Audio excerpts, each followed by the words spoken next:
Well, good morning, everybody. I can see people joining our webinar. I can see the numbers going up. I hope you can see me and hear me. I'd like to welcome you to the UDO Sentinel Crisis Simulation webinar, which I'm delighted to say we're presenting in conjunction with the BCI. The Business Continuity Institute is the world's leading resilience organization. For those who don't know, I'm Jim Preen, Director of Crisis Management at UDO Sentinel, and I'm joined by my boss, Richard Stevenson, who's the Chief Executive of the company. We make crisis management and crisis communication software. Sentinel allows you to send mass notification alerts, share documents, communicate via chat channels, and attend instant conference calls. And I should say a lot more besides as well. But let me introduce my guest now, Richard Stevenson, boss of UDO Sentinel. Richard, would you tell our audience a little bit more about your professional experience? I'm going to put a slide up here as well. Yeah, well, thank you, Jim. Good morning, and I appreciate we've got a very nice and varied international audience here today, so which is good.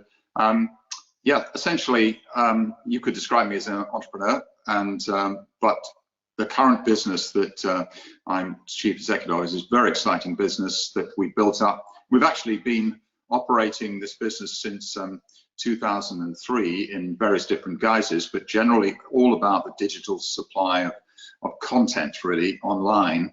And in 2015, the opportunity was clearly in front of us for improving the way in which people managed crisis.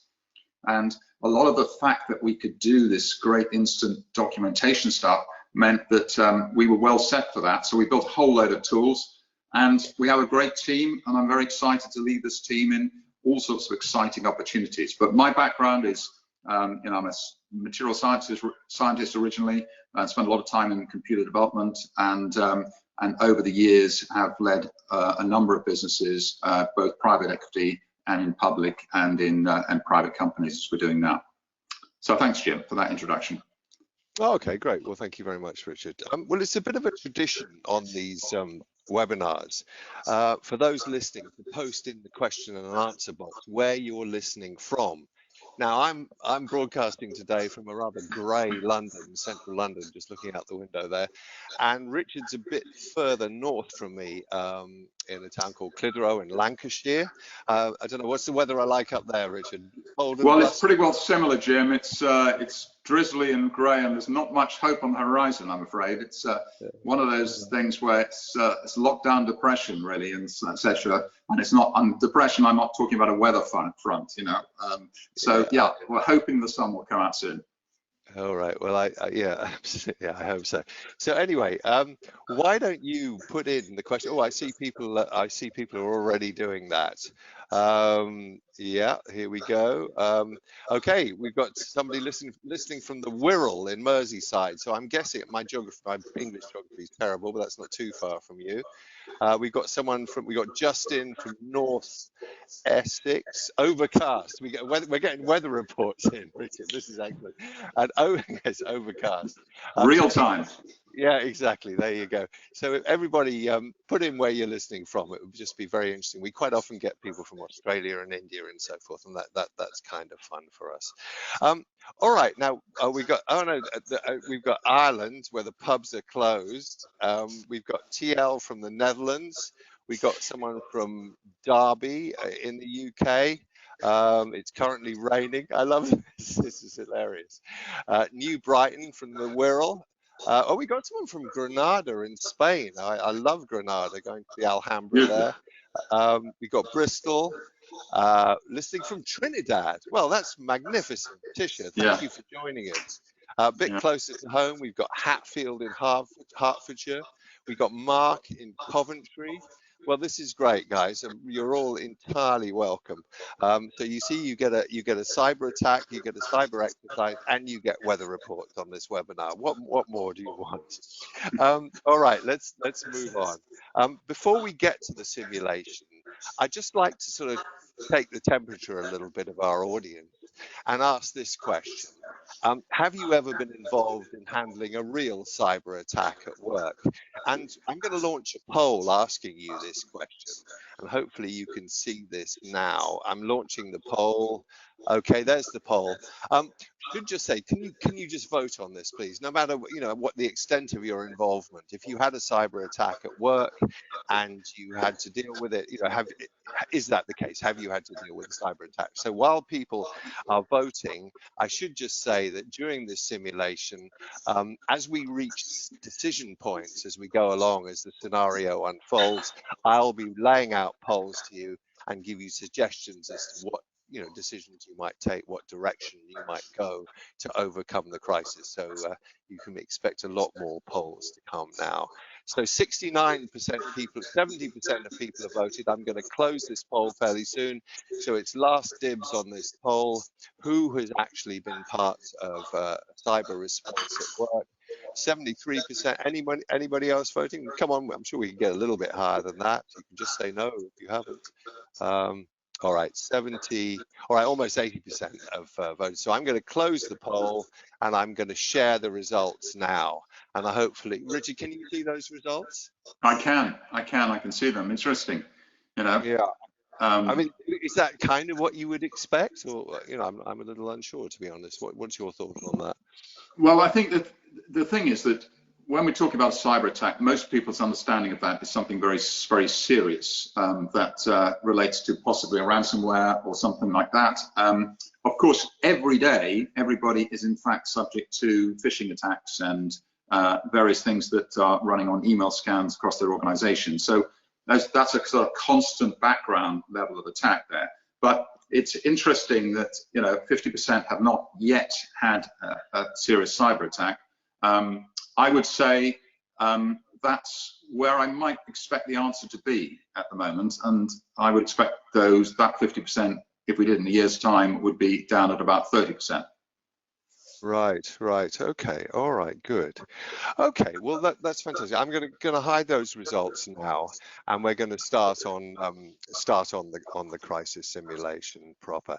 So I'm delighted to tell everybody who's listening that you all have new jobs. You're now working in the financial sector, and you're part of the crisis management team at Buzz Bank. Buzz Bank. Buzz Bank, a fictitious bank, unfortunately, so no massive salaries for you all who are listening in. But I expect you'd probably like to know a little bit more about your employer. And this is Buzz Bank, and it's a digital mobile-only challenger bank based in the United Kingdom, founded in 2013. It works in both retail and banking sectors. You've got a few stats there about the bank. And just to say, I'm not going to read them out. You can read them for yourselves. But just one thing to say is that the bank has about 1,400 employees, and most of those now are working from home, as indeed I am, and I have a suspicion that most of you are as well. Okay, so that's who you are. You're part of the crisis management team, and we're going to launch the first start state for you to see what's happening. So just give me 1 second here. I'm going to launch this. Yeah, here we go. So here's your first start state. So you're part of the crisis management team, and you get an update from the IT team, and they confirm that BuzzBank is subject to a cyber attack. Malware is present in the systems. The Buzz banking platform is only working intermittently, and IT are trying to discover the extent of the problem. It may take some time, apparently, to determine the extent of the problem and whether the attack is still ongoing.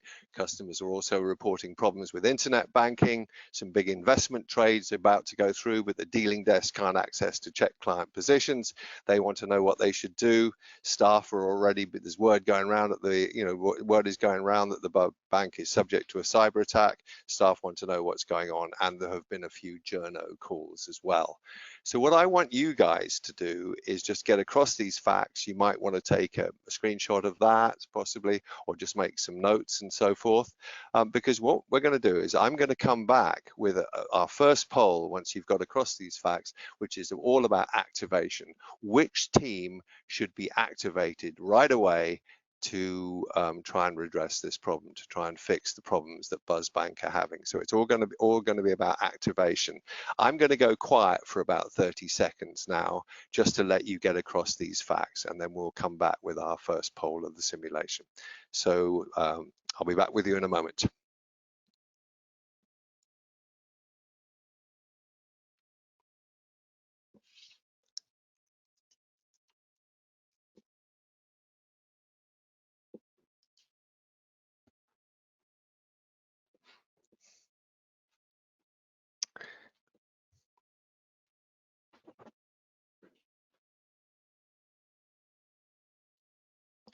And I should just point out that unfortunately BuzzBank is also featured now on Twitter. You're part of social media, which is not in a good way. So that might be a little problem that you're going to have to figure out. Just go back to the other one just in case you need to see that.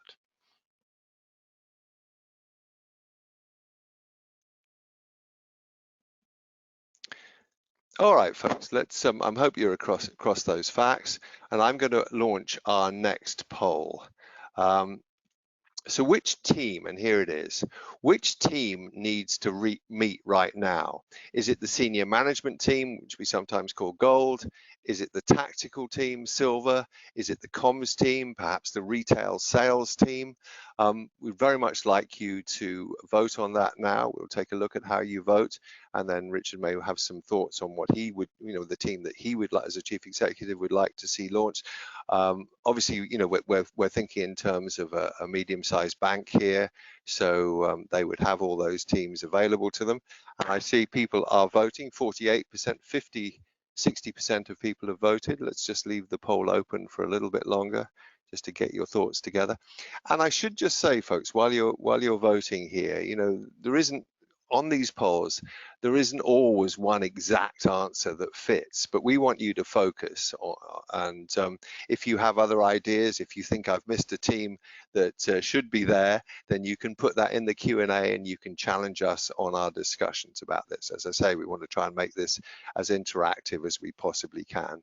Well, this is interesting. I think this is going to be good. So 80% of people have voted. All right, last dibs on this, and I'm going to close the poll and I'm going to share results. So Richard, I hope you can see that. And I'm quite interested by this because it's kind of evenly split between the senior management team and the tactical team. I've got some thoughts on that, but what's your thought, please? Well, I think that they're definitely right as far as nobody actually said the retail sales team. And the thing about the comms team is, I know that people might have said that because they're thinking that things are already moving on Twitter. But until you actually know what you're going to communicate, you really don't say that's the prime team. So it's interesting it's split between that. I think that's probably reflects the fact is that there might be a bit of parallel activation that people would see going, but clearly I would definitely think that an attack of this nature on the bank would actually immediately require the senior management team to form, to actually set out the principal objectives of, and to try and set the first actions in motion. And one of those actions will be probably the activation of the tactical silver team.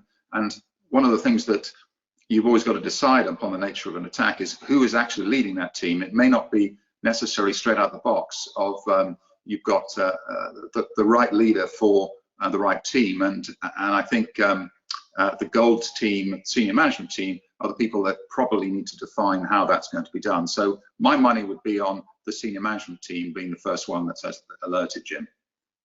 Okay, that's great. I should just say that Frank has asked the question, what about the business continuity team, which I'm guessing would be activated anyway. They would be a part of this, working with the IT team.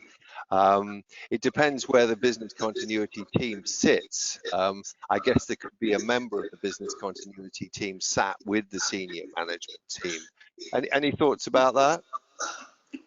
Well, I'd also think that actually the tactical team is normally a multidisciplinary team from all the different departments, but clearly business continuity is a very important part, certainly of the silver team. If not in some organizations, there'd be someone on the gold team, but clearly the business disruption is clearly going to happen, so business continuity is a vital element to get alerted very early on. I've got a good comment here from Lee, and I have some sympathy with this as well. He says, I think the tactical team are closer to the ground. Initially, the tactical team should be stood up to gather the data and make the initial decisions if needed. And probably, yes, in this situation, it should be then escalated to the gold team. It depends on the trigger points in their crisis management plan. That's a good point, right? Yeah, it is a very good point, and that's why it's one of these questions when you put up the things is people hesitate between which one would you click on.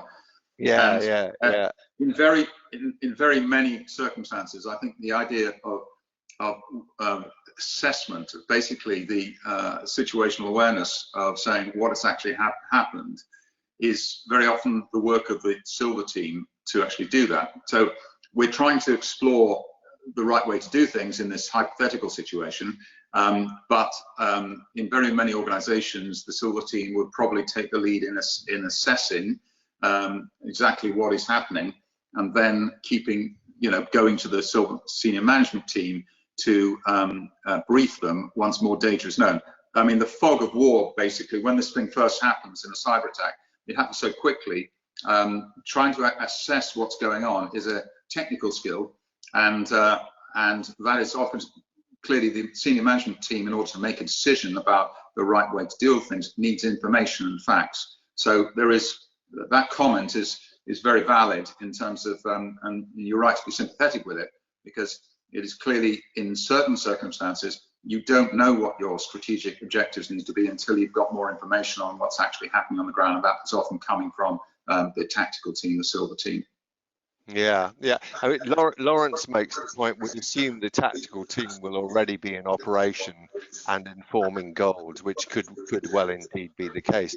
I mean, what I've seen in the past, Richard, when I've been working with banks and crisis exercises and so forth, is that the senior management team is escalated and kind of sets a direction of travel, looks at the strategic element, and then hands that on to the tactical team, to Silver, for them to action that what they want, what the direction of travel. And then quite often the senior management team will be stood down, and then we'll come back on again a few hours later to review the situation. Is that something that you've seen in your professional experience? Yeah, so when I was chairman of Affinity, it was a financial services company, and we had, we had a massive risk profile because we were processing, something 3 trillion persons of payments to various members of the armed forces and many other things like this. So there was always a problem of what would happen there. And taking the point that's been raised so far is that really, from the board's point of view, if I was being informed that we had something, I'd need the information. But actually, my first instinct to say I need more data, and that's really going to come from the tactical team. So yes, I want to be informed, because that may dictate the very high level communications we need to do, but you can't really make decisions as a gold team until you've got much more data points, much more information, and that is really where the Silver team really comes in. Yeah, and of course, getting the right information and filtering out the useful. I mean, some people say that there's never enough information in a crisis. And my opinion is sometimes there's too much. It's the wrong kind of information. So filtering out what is important at the time so that the senior team can make the best decisions that they possibly can. All right. Well, now what have we got? Okay, I've got a point from Ronald. And by the time they inform the gold team, the attack would have gone wayward. Some decision needs to be made quick in order to mitigate the attack and contain the attack, then inform the gold team. Okay, yeah, I think we're good with that. Thank you for that, Ronald. All right, we're going to move on now. And unfortunately, BuzzBank is now in the news. Whoops, there we go. There's a crisis up. I beg your pardon, I've got the wrong one here. Where are we? Okay. Okay. All right, here we go. So you're in the news now. This is breaking news. A Challenger Bank victim of cyber breach. BuzzBank is the latest victim of an aggressive cyber attack. It's thought large parts of the bank's IT systems were affected, with staff unable to access key client information. And there's some more. I'm not going to read this whole thing out to you. Once again, if you want to take a screen grab of this to see this, basically you're in the news for all the wrong reasons. There's a bit more information here, so please have a look. See at this. Please have a look. See that the new information that you have here, and get across that. And I'll be back to you in about a minute's time.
So you can see there's a bit about people working from home. Richard and I have done quite a bit of work on this about weak passwords and routers and so forth, and enabling hackers to install sniffing software. So that's a news report featuring Buzzbank for the wrong reasons. And now I'm going to ask you about is what the top task you have to undertake right now. What would be the top task that you would need to undertake? Where would your efforts, where would you want to focus your efforts and resources? Would your top task be comms related or IT related? So here comes our third poll. Let's just get this together. Here comes our third poll. What's your top task right now? And I'm going to launch this poll, and you can vote on this. So you can see here, hopefully you can see that. What is your top task right now?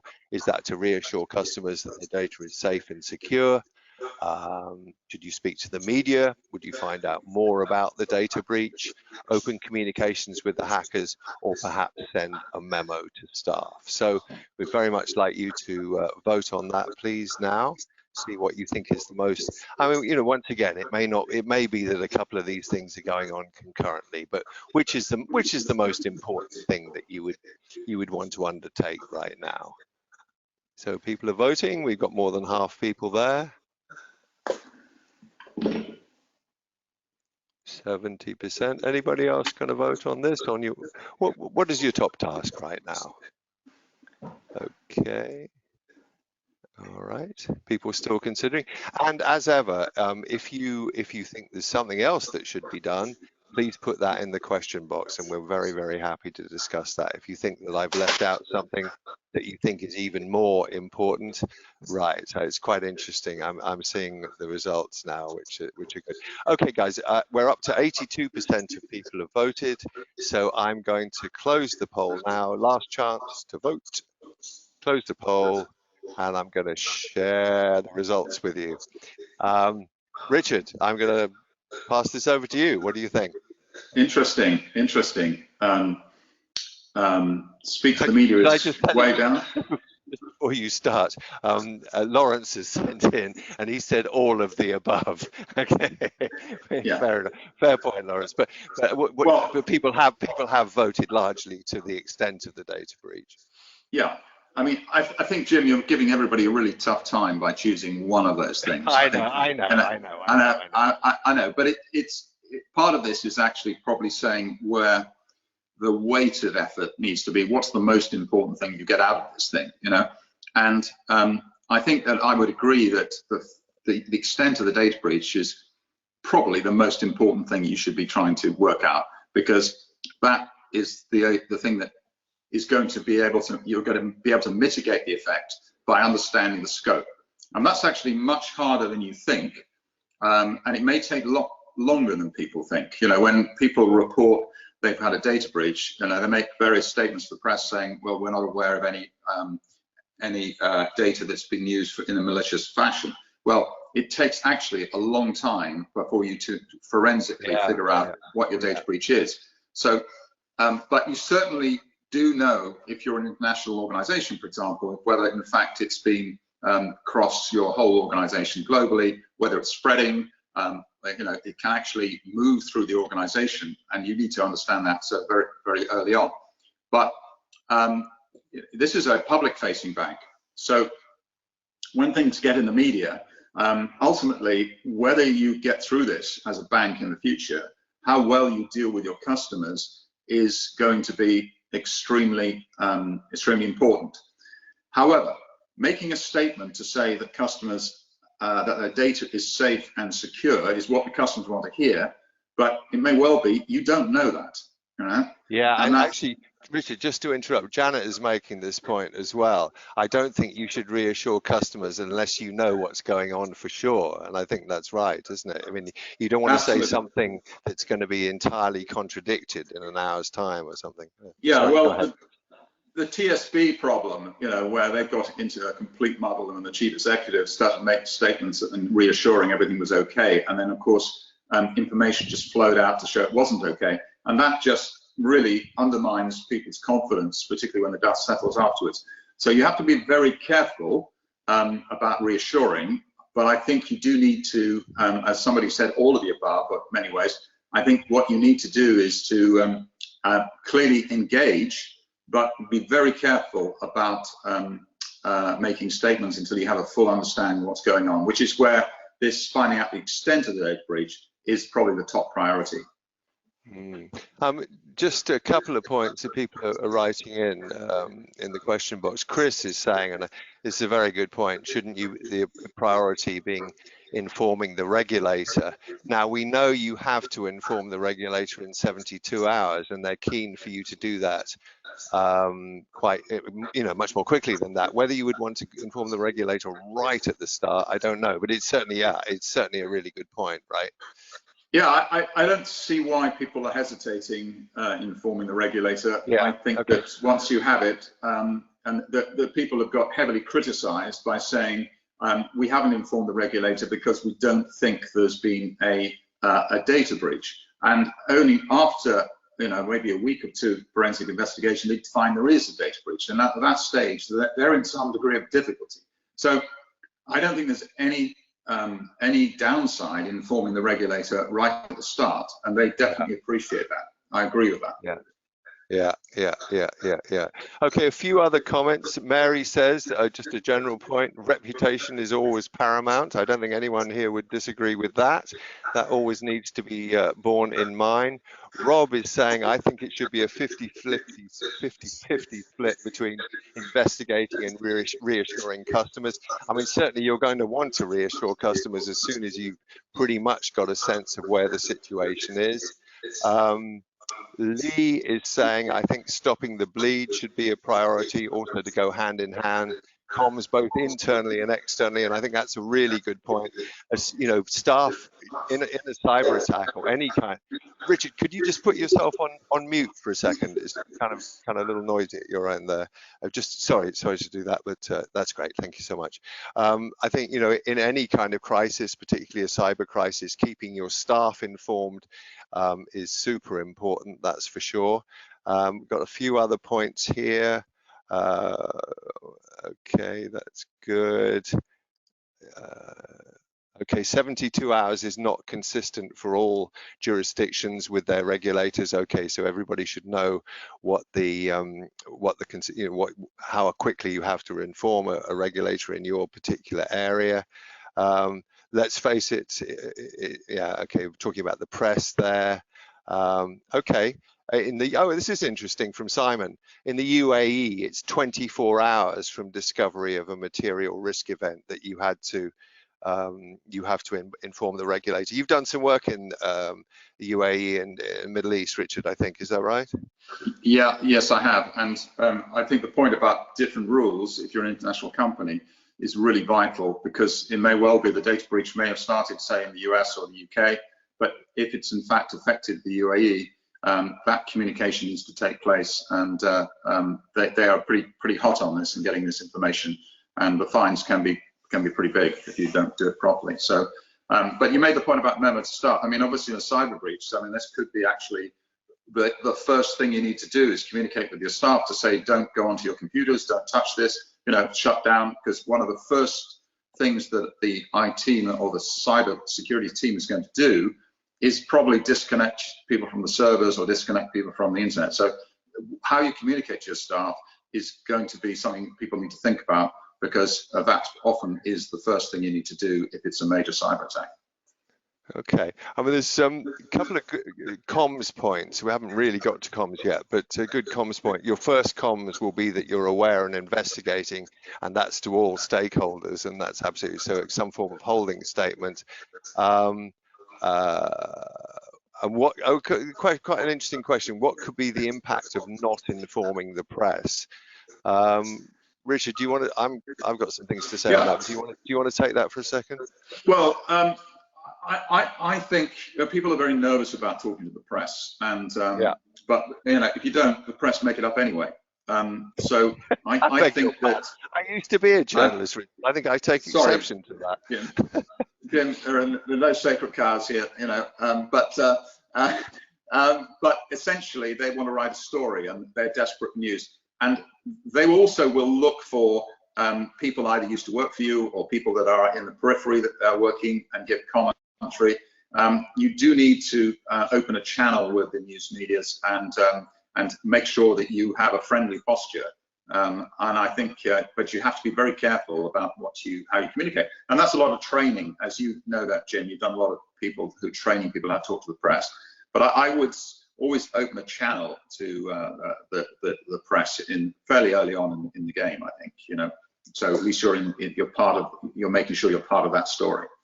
Yeah, I mean, you certainly, if it's quite clear that you've had a cyber breach, then at least you would want to put out a holding statement so that, basically you're getting a message out to the public that you're aware of a problem and that you have a plan in place to fix it. So, and then thereafter, it's just, I remember so well with Talk, how the Baroness Harding, she was caught out terribly. She felt that she had to go quite early in front of the cameras, but didn't have all the information. And then when she was asked whether the Talk data was encrypted, she had to say that she didn't know. And not, for a chief executive to say they don't know something like that is not a comfortable place to be, that's for sure.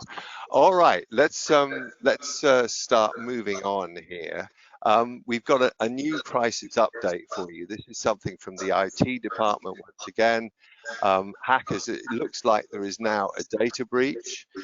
Hackers claim to have seized thousands of sets of Buzz customer data, which includes names, bank account details, credit card numbers, and addresses.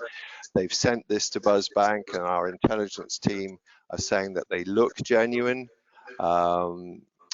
What else have we got here? They're demanding a ransom. There's now a ransom demand of 5 Bitcoin. You can all go and look. You can all go away and look up how much 5 Bitcoin is, and say if BuzzBank don't pay within the hour, they'll drip feed further data online. And now we have another problem for you here. There's a couple of celebrities are saying that authenticated. Well, that it's being said that authenticated private investment data belonging to 2 celebrities is being posted online. That's, the papers are going to love that. And yeah, journalists are asking more questions. So once again, folks, just going to give you a few moments to get across those facts. And we're going to come back, and I think we're talking about, yes, we're going to talk about your communications, external communications. So give some thought to that. While you're getting across these facts. So I'm going to go quiet for 30 seconds, take a screen grab of this, or just get across the facts, and we're going to come back and we're going to get you to think about what your comm strategy is going to be.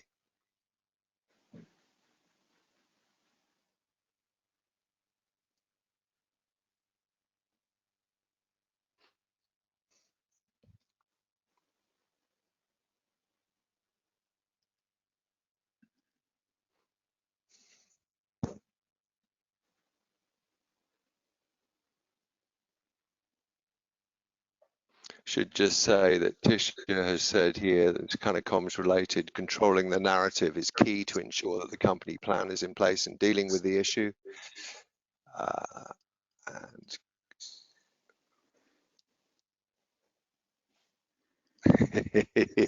Dan has just come back with how much 5 Bitcoin is. I don't know. I don't know if I should tell you or whether you should figure it out for yourselves. But as Dan has done that, I guess I can tell you it's £36,700. So not insubstantial, but yeah, there we go.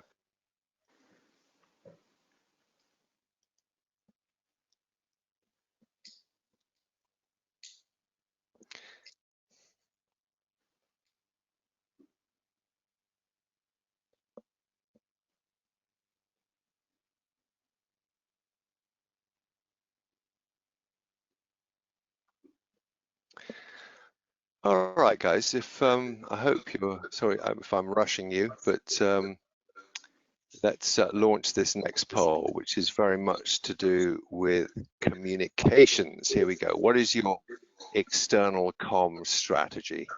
And I'm going to launch this poll now. So you can select one of the following. Do you draft a holding statement and send it to the press? Do you get in touch with the celebrities? Do you draft a holding statement and wait for the press to get in touch with you? or do you hold a press conference? Are we going to put the chief executive out and hold a press conference? What do you think? What would be your external comms strategy right now? I mean, I know once again you might think you want to do two of these things or maybe more, but if you could focus on the most important one that you would like to do now. Dan is adding to his Bitcoin knowledge, or adding to our Bitcoin knowledge here. Do companies know how to purchase Bitcoin? Well, actually, Dan, we're going to deal with the ransom demand after this one, so we'll probably get your input on that. But it's a good point. You know, do companies know how to get hold of Bitcoin to pay the ransom if they would want to do so? Obviously, that's quite a big decision to do that. So where are we with our poll here? So 77% of people voted. Anybody else want to vote on our communications poll, please? Oh, and I see Frank is. What are your thoughts on paying a ransom? Frank, we're going to come to that in a moment.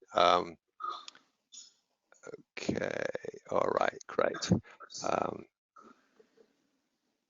Okay, Lee is suggesting there should be a holding statement to the press, but also a separate holding statement to customers, and that might be true, but in my experience of a comms person, they should be pretty similar. Okay, so I'm going to close the poll, and I'm going to share the results with you. So, Richard, what do you think? What have we got here? So, a fairly clear, yeah, it's a clear majority, definitely, of drafting a holding statement and sending it to the press. Any thoughts on that? No, it's interesting. That's just continuing the holding statement. You know, you've now got the press writing stories about celebrities, etc. The holding statement isn't necessarily going to address that. I noticed that the hold a press conference down the bottom is only a few people saying they would. 6% of people would say that. Yeah, I think it's too early to do that, I would say. Exactly, it's probably too early. And by the way, the CEO is probably the best person to put in front, but only if the CEO is capable of dealing with the press, and that's not all. A lot of CEOs didn't actually get to their position because they were great at doing press conferences. So you've got to sort of really think about that. So that would be a bit more of a risk. You don't know enough information yet to hold a press conference. I think that's probably right. I agree not to get in touch with celebrities. Let that take its course. And I definitely wouldn't wait for the press to get in touch. I think you've got to be on the front foot. So I would go along with the 74% of putting that holding statement there. And you try and make that not just purely a holding statement, but something that, you know, does address the things, not just a sort of bland statement which the press hate, but you know, one that is, as one of your questions came in, or answers came in, was you know, talking as if you're talking to the customer as well, because the customers are reading the newspapers, and that communication is really important for them. Just a good point that Adele has made. Adele says, as part of external comms, I think it's important to notify staff not to talk to the press or post on social media. I mean, that's that is a tricky one, because I mean, I think you're right, and Adele, I beg your pardon, Adele, I think you're right. It just doesn't always quite work out that way. Have you had any experience of that, Richard? People talking to the press? Yes, but I have, but also a lot of our companies we work with have, and I think that's the vital importance things that's different now in terms of how we communicate with our employees. We can't ignore them now, because they're all publishers. Everyone is capable of publishing on Twitter, Twitter and on Facebook. So keeping our own employees in the dark is actually a real hostage to a set of problems here, because they may be running on half-truths, but if they happen to work for the company, you know, their tweets may have much more traction because it's coming from within the company than somebody who's just an outside commentator. So I think rule number one is make sure all your staff are fully informed as you're going through, continually through.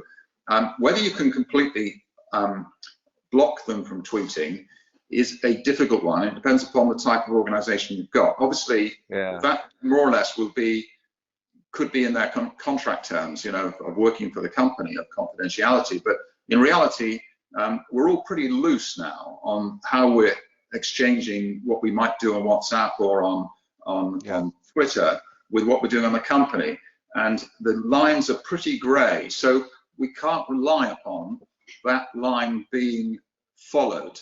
And you need a few loose tweets to get out and to get trending, and you've got a problem. So I think if the company is being really open and honest with the staff, that helps a lot. And anything they do push out is then more likely to follow the company line.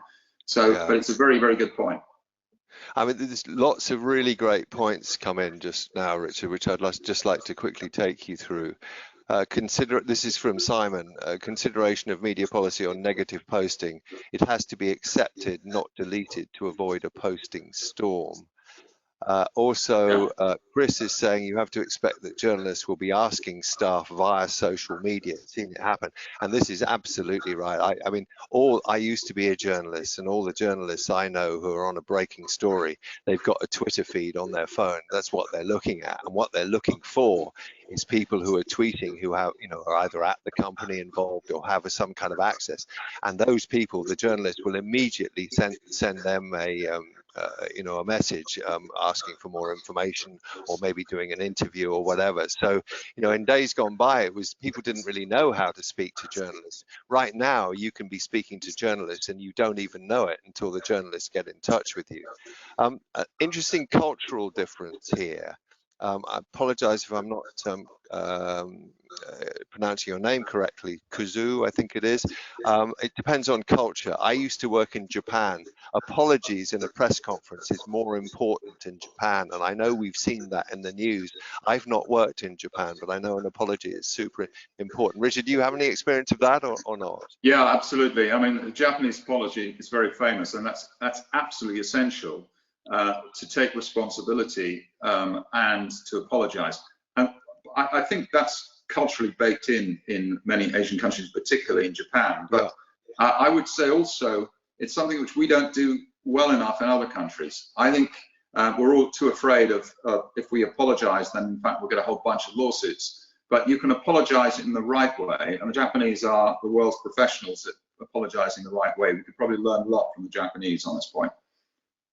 Yeah, indeed. And another point from Lawrence, which is absolutely right.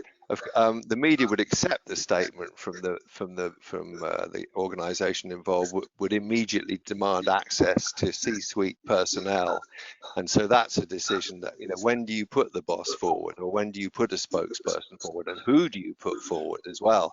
These are all things that the comms department should have in place ahead of time, and the C-suite should be media trained and all that kind of good stuff as well. I think the timing is very critical, Jim, because there was a major outage in Heathrow for British Airways and total chaos and everything else, and the CEO of British Airways took a huge amount of time before actually standing up in front of the press, and that became the story. Where is he? He's disappeared. Is he hiding? It became the story. As well, with where's Mark Zuckerberg? I remember that. Yeah, and I think his name is Cruz actually. So, but that didn't go down well. So everybody was negative by the time he was standing up and talking. So I think there is a really good time for actually going in front of to have a press conference, but it's not right at this moment. I think it's coming up shortly. Yeah, and also if you put your chief executive up straight away, there's nowhere else to go. So it's not. It is a real judgment call, and perhaps we're not going to get into that whole conversation now, but it is crucial as to who you put up. Maya is saying, would you we've kind of addressed this. Would you apologise for the issue that customers are experiencing? Sure, you would apologise, wouldn't you? Definitely. Why would you not? Those are the type of apologies that you need to do. People are, as I say, afraid of it because they might say it means that we're somehow liable. But it doesn't matter. I think as far as the customer's concerned, they're inconvenienced, and it's really important to empathise. And empathy is the key trait that needs to come across in any communications. And frankly, the customers are having a really bad time, very afraid, very things. You have to apologise in the right way for that. Yeah, indeed. And just the one thing I would say about that is as well that what really irritates customers, if people keep if somebody from the firm keeps apologizing, initially that's fine. But if it's continuously just an apology and nothing seems to be done to fix the problem, people get really irritated with that. So, there should be an indication of what companies are doing to fix the problem and actually indications that the problem is being fixed. Otherwise, apologies can turn sour quite quickly. One more I've got here about social media. You need a standing social media policy as part of employment conditions. I mean, I guess for big companies that's true, isn't it? Is that true? No, Tell me. I think that's very important, Jim, and I think that a lot of people's employment contracts don't cover those points. And I think that that is the time we live in. We do need to have policies in there. Then it's very easy for a company to enforce the policies and remind people of those policies. But if they're not in there, it becomes much more difficult. Okay, look, I'm gonna have, gosh, time is running. Oh, I can't believe it. Okay, we're gonna need to get on a little bit here. I need to launch another poll, and we've already talked about this. Dan has raised this. Going to launch the poll here. So, what's your response to a ransom demand? I mean, this is an interesting question here. You could run a whole webinar just on this. Do you pay the ransom? Do you contact to discuss the situation? Do you ignore the threat? Do you contact the police and the NCSC? That's the National Cybersecurity Centre. That's in the UK. I apologise for people listening overseas, but do you contact the police? You probably would have contacted the police already. Okay, people are voting. Half of people are voting. Oh, it's definitely going one way here. All right, but I think there are things to be talked about here as well. Okay, please can you vote straight away, because we're a little bit short of time here. 70% of people have voted. Anybody else want to vote, please? Because I'm going to close the poll now and I'm going to share the results. So it's overwhelmingly you contact the police, but I guess you would have done that anyway, Richard, yeah? Yeah, you would done, and I'm very pleased to see that people are not going to pay the ransom. I'm very puritanical about that. We just feed the criminals, and there's no certainty that you're going to get your data, by the way. So a lot of that is going to be permanently encrypted or permanently scrambled. But no, it's the right thing. So good, we've got some good people on the call. But just to knock back on that a little bit, Richard, is that people do pay the ransom, though. I mean, generally speaking, I know that people who have had their computers locked have paid, a small amount of money to get their data back. But people do, ransoms are paid, right? Very much in the States in particular, and unfortunately, Okay. the cyber insurance industry is paying ransoms, particularly all of these local towns and counties that have been actually held to ransom. That's happened a lot in the States. And the insurance industry is deciding, often that just lets it pay it, which is a trend which I'm not very happy about, but you're right, Jim, ransoms are being paid. For that, so it's a trend. I think maybe 30% of these attacks are being paid out to ransom as ransom. Yeah, I worked with a bank that will be nameless a year or so ago, and we're doing a cyber simulation with them, and it turned out that they didn't have a ransom policy anywhere on their books. And it is, like a social media policy, all these things need to be figured out ahead of time. So, you might say, right, we're never going to pay a ransom, but that needs to be considered. I mean, just to say that Dan is saying maybe that a relatively small ransom demand may be considered for payments. And then Ronald is saying, I know of companies that have paid a ransom, and he's asking the question, is that right or wrong?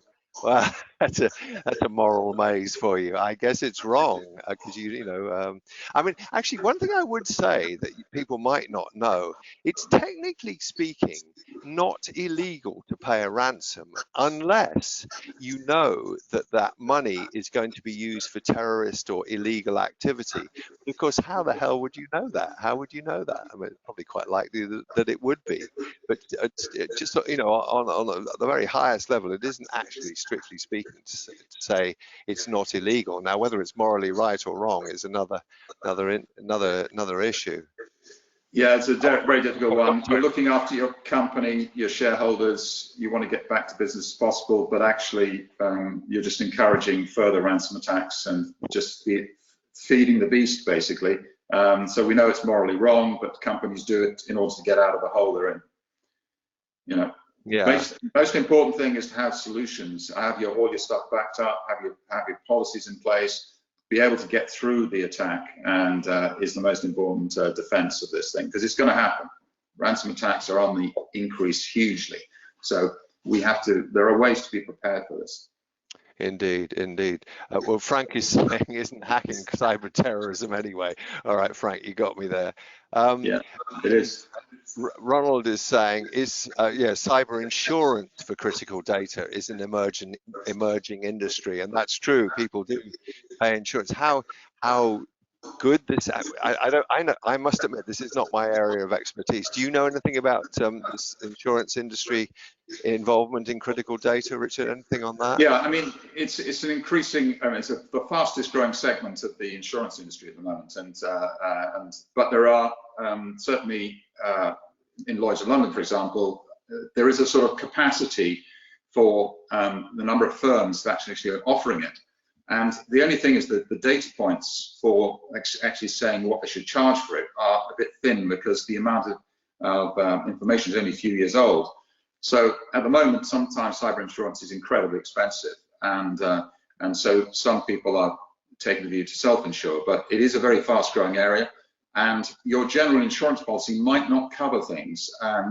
But because of this being quite young, the small print is massively important. There are whole reasons of exceptions, particularly if in fact the attack may come from a state actor like Russia or China, then that's regarded as being an international bit of cyber terrorism, which isn't probably covered by the policy. So read the small print if you're going to buy it. Okay, all right. Well, we've got lots of comments here, good comments. So I'd just like to, in fact, there's one I know you know about. Jenny, yes, Jenny raises Nord's Hydro, an excellent example. Didn't they, is that right? Did they pay a ransom? No, they didn't. And it cost them a lot of money, but they got back to running, and they were massively hit. Oh, so I beg your pardon. I read Jenny. I beg your pardon, Richard. I read Jenny's comment wrong. She says they didn't pay a ransom because of their values, but it cost them millions to come out of the crisis. Yeah. About 45 million. Yeah. Right. Yeah. Okay. Okay. Right. What do we got here? Okay. I'm just trying to find. Okay, many companies have ransom policies for kidnapping. That isn't considered unethical. Cyber being different is interesting. So if people are actually kidnapped, then they might, I suppose, pay a ransom to get their people back. Yeah, that's right. So yeah, that's a very good point. I mean, kidnapping policies is a responsible thing to have if you're sending your executives to some strange places around the world. But yes, and you are feeding the same sort of terrorists. But so yeah, I do accept that. Okay. There is a big moral maze here that we have to navigate. Yeah, well, and in fact, Frank is saying perhaps by paying a ransom, one is supporting an immoral industry and feeds hacking, when of course he's absolutely right on that. Yeah. All right, folks, we're drawing towards the end of this simulation now, and I'd just like to get your thoughts, the people who are listening, and to get Richard's thoughts. Is where would you go from here now? What, you know, in the sort of days and weeks ahead, what are you going to want to be looking for? Clearly, you're going to want to make sure that you know the extent of the attack, the hack. You're going to want to make sure you know the extent of the data that you've lost. Your IT department is going to be looking at fixing these problems. Your comms department is going to be all over this, because this is going to take a big hit to your reputation. Richard, can I just start with you? Where would you be looking? Where are the areas that you would be looking to get BuzzBank over this in the short to medium term, if you will?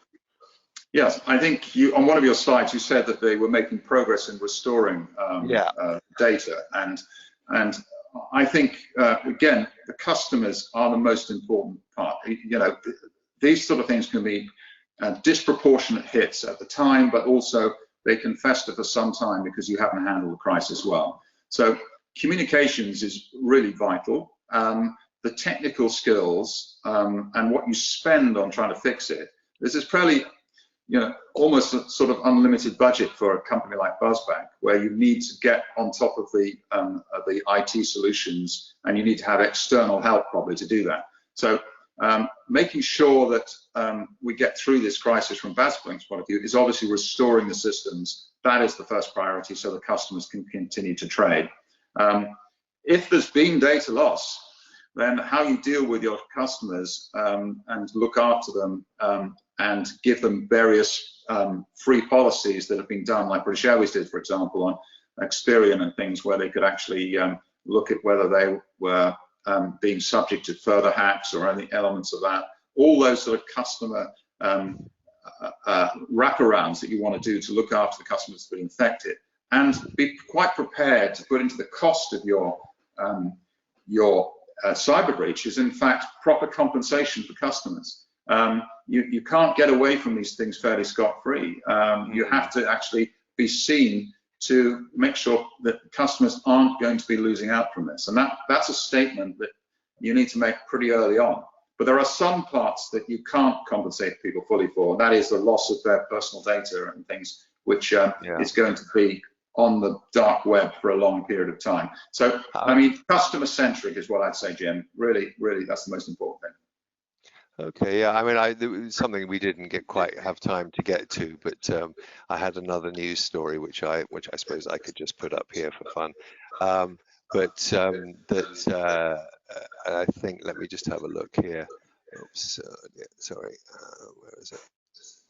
Yeah, I mean, obviously, the one thing that we haven't really talked about is that the two celebrities, my two fictitious celebrities, obviously this would give it, especially for the tabloids, this would really give the story a boost and could cause, you know, a lot of pain for the bank involved. If you get a couple of celebrities, you know that it's going to be all over Twitter, all over social media. But anyway, that we really didn't begin to address that, but that would be a huge problem, I think. All right, guys. Richard, I think we're going to draw this to a close because our hour, amazingly, is just about up, and I'm seeing already Adele and Mary are saying they've got to dash. Lawrence is saying thank you as well. So, Richard, thank you very much indeed for you know, extolling your wisdom there and getting all that across during the webinar. Just about brings us to the close of the simulation. I hope you found it fun and useful. I really appreciate it. Thank you all very much for putting your points in. It's been really useful and really interesting for Richard and I. There will be a recording of this on our website shortly. Our next webinar, which I think is going to be on people going back to offices, staff moving back to offices, is going to be at the end of July, so watch out for that. But in the meantime, folks, thanks so much for joining us, and it's goodbye from Richard and goodbye from myself as well. I'm going to shut this down now. Bye-bye now. Thank you. Bye-bye.